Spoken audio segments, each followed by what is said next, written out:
Yaxshimisizlar, hurmatli o'rtoqlar pederast dushmanlar. Har kunday men ogohlantirmoqchiman. Har mahalday desa to'g'ri bo'ladi. Ogohlantirmoqchiman. Agar kim Shuhrat Musayevga trading kursiga to'lagan bo'lsa, uxladinglar. 95% dunyoda 95% odamlar, даже boylar ishtonsiz ketadi. Hammasini yutqazadi. Bu qimor. Bu Musayev qimor emas deyapti, u o'zi biladi nima deyapti. Lekin biz bilamizki bu qimor, bildinglarmi? O'shaning uchun aytaman, agar pulni to'lagan bo'lsanglar, vaqtida orqaga olinglar, tushundinglarmi? Yaxshi emas. Endi libo odam o'ylash kerak. Bloger, oy, yana bir marta aytaman, o'rtoqlar, blogerlar sizning muammoingizni hal qilib beradigan tashkilot yoki vakolatga ega shaxslar emas. Ular bor yo'g'i sizning muammoingizni ijtimoiy tarmoqqa yoritadi va ma'lum bir huquq tartibot organlari, ma'lum bir tegishli tashkilotlar bu vaziyatni ko'rgani uchungina haligi masalaga rahbariyatdan kimdir ko'rsa, "Ey, anita anu ish nimaga bitmadi? Nimaga bu internetda chiqyapti?" deb ularni qo'yganning hisobiga yoki bu narsani tepasida turib bitirlaring, qaralaring deganning hisobiga bu ma'lum bir masalalarimiz hal bo'ladi. Rahbarlar ko'rgani uchun maqsad shu. Nimaga? Chunki pastda oddiy odamni eshitmaydigan dimog'dor, burni balandlar ko'p. Quvvatlaringni yirtib maydalab tashlayman hammangni gandonlar. Mana o'zinglar ko'rdinglar, bu Shuhrat Musayev o'sha Sirojin Media degan blogerni sudi ketyapti. O'sha joyda bu o'ziga PR qilib yotibdi. Oxiri borib odamlarga ham anaqa ataka qilyapti, tushunasizlar, hujum qilyapti odamlarga, ko'ryapsizlar. Bu bilan bu cho'chqa jim bo'lmaydi, tushunasizlarmi? Nahoylamagani baqaloqcha, to'g'ri gapir. Sen men bilan unaqa gaplashma Umurbek. Adresni adashib qo'yim, o'tgan safarda keyin xafa qilib qo'yaman. Nima deysan sen menga? Nima darding bor onas? Nima qilding? Ikkita qo'shingni o'rtasiga chichayman. Bor, meni beraman, yeysan. Bor, chiq bu yoqdan, baqaloqcha. Men bilan unaqa gaplashma deyapman yana bir marta. Ha, gandonga muomalangni to'g'rilatib necha marta aytdim. Menga ham alam qiladi. Sendeki davba yo'qlar chiqib, orqadan faqat sasida meni jahlim chiqar. Ko't, kel oldimga. Rafarat qo'yman bilan.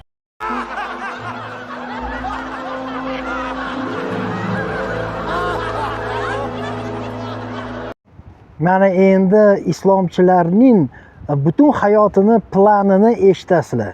Bular o'sha uyquda shu tushini ko'radi, mana shu planni tushida ko'radi, tushunasizlarmi? Hop, O'zbekiston, o'zbek xalqi yoki sizlar nima istaysizlar? Ya'ni islomnimi yoki demokratiyanimi? Albatta musulmon odam islomni deydi. Albatta musulmon odam islomiy shariat deydi. Albatta musulmon odam ikkinchi Afg'oniston deydi. Albatta musulmon odam diniy diktatura deydi. Albatta musulmon odam asrlarga orqada qolib ketadi. Shu davlat o'zini yo'lini din davlatdan ajratilgan. Debdimi? Dinning ishiga aralashmayman degani edi.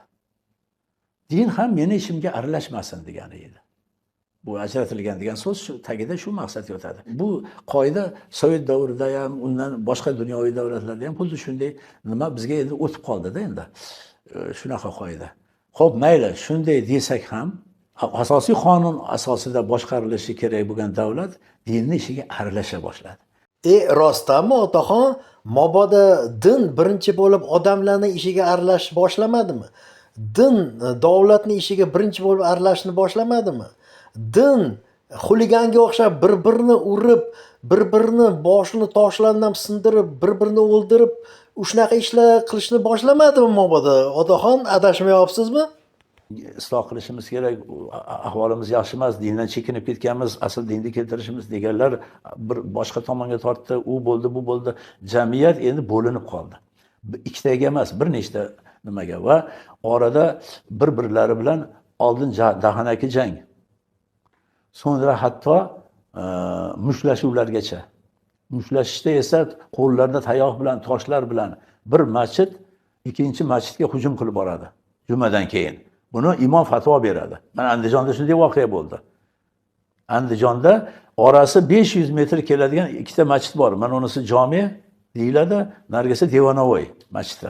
Orasi juda yaqin, bitta ko'chada. U markazda, u sal naryoqda. Bir juma bu qavm, nargi qavm ustiga hujum qiladi. Keyingi juma u imomni mav'izasidan keyin u qavm bu yoqqa urush, mushtlashuvlar, tayoqlar o'rtaga melasa tushmasa musulmonni qonini to'kib yuborardi. Otaxon, baraka toping. Mana endi to'g'ri gapiryapsiz, haqiqatni gapiryapsiz. Musulmonni sindirishni boshlagandan keyin davlat dinni ishiga aralashdi. Tushunyapsizmi? Islom Karimov ham biz musulmon mamlakatimiz deb turib islomiy qadriyatlarda dastlabki 91-92-yillarda qarshi kurashmadi, aksincha yo'l ochib berdi. To'g'ri, sizlarga yo'l ochib berib, sizlarga diniy erkinlikni berib, o'shandan keyin sizlar boshga chiqib ketdinglar, quturishni boshladinglar. O'shandan keyin Islom Abdug'aniyevich Karimov sizlarni sindirishni boshladi. Bizni o'zi orzuyimiz islomiylashtirish. Biz islomni da'vat qilamiz, haq yo'lda bilamiz biz buni. Otaxon, mana sizni haq yo'lingiz, mana yaxshilab qarang. Musayevga o'xshagan dalbayoblar nima deydi? Agar kommunistlar bo'lmaganda biz rosa rivojlanib ketardi, oldinga ketardi. Mana 90-yillarda mustaqil bo'ldi O'zbekiston, kommunistlar уже yo'q desa bo'ladi, yo'q bo'ldi. Ularning hukumati yo'q bo'ldi. Mana zo'r rivojlandi, bilasizlar, mana ko'ringlar rivojlanganimizni. Bo'shatmasak, dega Ablahat xonni, Ablahat bizni Abdurona, bizni erimiz Ramazon. Men Namanganliman. Men gapiraman. Men Medeliyev sharobat bor. Men gapiraman. Anjandan bormi Anjandan? Anjandan men. Anjanda ishlar, Anjanda keling. Anjanda. Anjan qayerdansiz? Anjanda o Sovetskiy ko'chasidanman.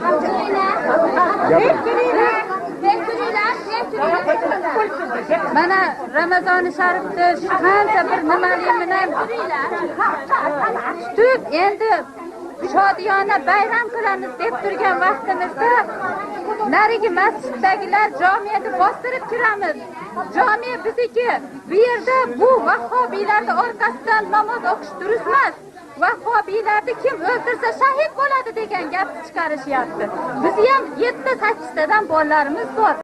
Mana shu Shavkat Miromonovich prezident bo'lganlarida birinchi vaqtlari diniy erkinliklar berilgan o'sha paytdan beri yana paranja qaytdi. Yana poytaxtda, masalan Toshkentda, Samarqandda, shaharning chetida yana paranjalar paydo bo'ldi. O'shandan keyin davlat zapret qildi bunga, to'g'rimi?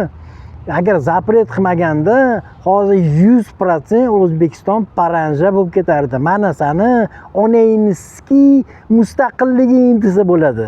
Kommunist yo'q, mustaqilliging, tushunsanmi? Sen pidaras Musayevni tushunsanmi? O Shuhrat eshitasanmi mana? Gandon bilan. O'zi sen cho'chqani orzu qilayotgan narsang mana shu paranja bo'ladi-ku, to'g'rimi? Kod bilan. Yana menga nima deysan, Musayev, sen O'zbekistonda ko'p bo'lmagansan, bu 30 yildan oshgan, 20 yildan oshgan bo'lmaganingga bilmaysan, O'zbekiston rivojlanyapti. Men bilaman, O'zbekistonda ko'p joylarda qurilish ketyapti. Butun O'zbekistonda qurilish ketyapti desa ham bo'ladi. Men u qurilishlarni даже polyaklarga ham ko'rsataman. Lekin nima foydasi bor o'sha qurilishlarni agar odamlarni, o'sha o'zbeklarning mentaliteti ikkinchi Afg'oniston bo'lsa? Menga ayt, Gandon, nima foydasi bor? Qayerda sen ko'rding o'sha Somalimi, o'sha butun chirib ketgan o'sha Aljermi, Marokkomi, o'sha Amniyaga Mavali arab qul mamlakatlar rivojlanganini qayerda ko'rding? Menga aytasizlar, yozardinglar kommentariyada Saudiya Arabiya, Arabskiy Emirat, hozir Iran raketalar otyapti o'tga. Butun anaqa turistlar chiqib ketdi, biznes ham chiqib ketyapti. Mana endi aminiyapti o'sha Saudiya Arabiya, Arabskiy Emirating, chunki qo'tog'am injenerlari yo'q, hech kim yo'q Gandonlarni. To'poydan to'poy. Bilasizmi shuni Gandon? Musayev arabingizki san, Allohingizki, namozingizki, Muhammadingizki san Gandonni bilan. Vodingizki san chimoni bilan.